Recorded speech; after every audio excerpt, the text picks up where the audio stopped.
నమస్తే welcome to D24 news. అంటరాని వారికి సమానత్వం కోసం పాటుపడిన మహానీయుడు బాబు జగజీవన్ రామ్ అని వైఎస్ఆర్ సేవాదళ్ రాష్ట్ర ప్రధాన కార్యదర్శి కాకినాడ జిల్లా జేసీఎస్ కోఆర్డినేటర్ ఓమ్మి రఘురాం అన్నారు.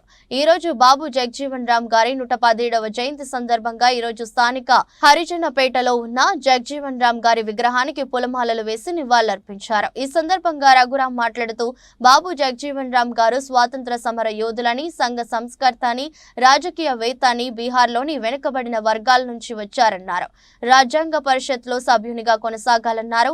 ఇటువంటి మహానీయుడిని ఆదర్శంగా తీసుకోవాలని ఈ కార్యక్రమంలో ఎంపీటీసీలు చెరుకూరి జయరాజు, గొల్లపల్లి శ్రీను, సచివాలయ కన్వీనర్ రెడ్డి, భాను ప్రతాప్, నీలపల్లి అప్పారావు, కోరడ సుబ్బారావు, దత్తి శ్రీనివాసు, నక్క వీరబ్రహ్మం, సాక రాజ్ కుమార్, చెరుకూరి రాజు, పడాల అచ్చారావు, కొల్లు సతీష్, వైభోగుల వీరబాబు తదితరులు పాల్గొన్నారు. ఈరోజు డాక్టర్ బాబు జగజ్జీవన్ రామ్ గారిది 117వ జయంతి సందర్భంగా ఈరోజు స్థానిక హరిజనపేటలో ఉన్నటువంటి ఆయన విగ్రహానికి పూలమాలలు వేసి నివాళులర్పించడం జరిగింది. మరి చాలా గొప్ప మహనీయుడిగా సుమారు 40 సంవత్సరాలు పార్లమెంటు సభ్యులుగా పనిచేసి 28 సంవత్సరాలు వివిధ శాఖలకు సంబంధించినటువంటి మంత్రిగా పనిచేసి మరి ముఖ్యంగా అంటరానితనం మీద విశేషంగా కృషి చేసినటువంటి మహనీయుడు బాబు జగజ్జీవన్ రామ్ గారు. మరి ఆయన చేసినటువంటి కృషి మరి ఈరోజు సమానత్వం దినంగా కూడా మనం ఈరోజు జరుపుకున్నటువంటి పరిస్థితి ఉంది. మరి ముఖ్యంగా భారత రాజ్యాంగాన్ని అందించినటువంటి బాబాసాహెబ్ అంబేద్కర్ గారు రాజ్యాంగ రచనా కమిటీలో మరి ఈయన కూడా ఒక సభ్యుడిగా ఉండటం, స్వతంత్ర సమరయోధుడిగా క్విట్ ఇండియా ఉద్యమంలో మరి పనిచేసినటువంటి నాయకుడిగా మరి ఆయనకి పేరుండడం కూడా మనందరం కూడా గమనించాల్సిన విషయం. మరి అంటరానితన విషయం మరి ఈ రోజుకి కూడా సమూలంగా మరి పోయినటువంటి పరిస్థితి లేదు మన సమాజం నుంచి. మరి ఇప్పుడే ఇలా ఉంటే మరి 75 సంవత్సరాల క్రితం మరి ఆ రోజు ప్రజల యొక్క జీవన విధానం ఏ విధంగా ఉండేదో, కులానికి సంబంధించి అంటరానితనం ఏ రకంగా తెచ్చుగా ఉండేదో ఒకసారి మనందరం కూడా ఊహించుకోవాల్సిన అవసరం.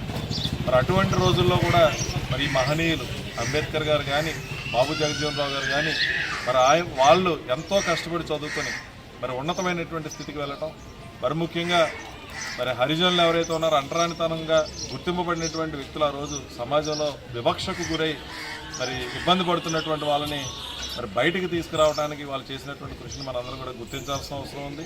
మరి అటువంటి మహనీయులు కళ్ళగన్నటువంటి కళలు మరి అందరూ కూడా సమైక్యంగా ఉండాలి, ఐక్యంగా ఉండాలి.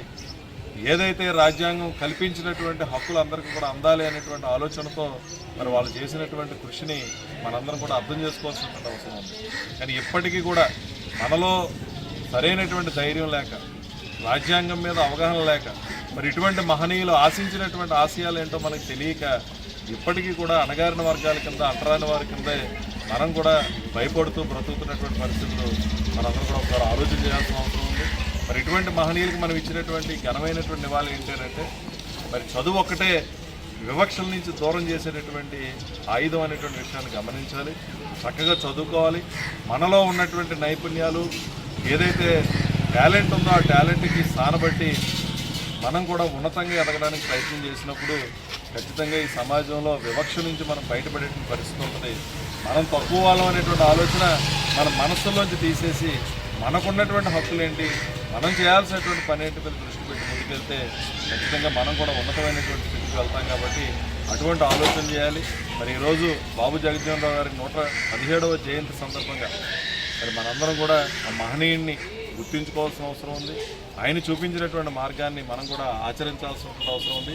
ఎప్పటికీ కూడా ఆయన రికార్డు అని చెప్పాలి. 40 సంవత్సరాలు పార్లమెంటు సభ్యుడిగా ఉండడం అనేది చిన్న విషయం కాదు. మరి అటువంటి మహనీయుని మనందరూ కూడా ఆదర్శంగా తీసుకొని భవిష్యత్తులో ముందుకెళ్ళాలని చెప్పి ప్రతి ఒక్కరిని కూడా కోరుతూ మరొకసారి ఆయనకి ఘనమైనటువంటి నివాళులు అర్పిస్తూ మీ అందరి దగ్గర సెలవు తీసుకుంటాం.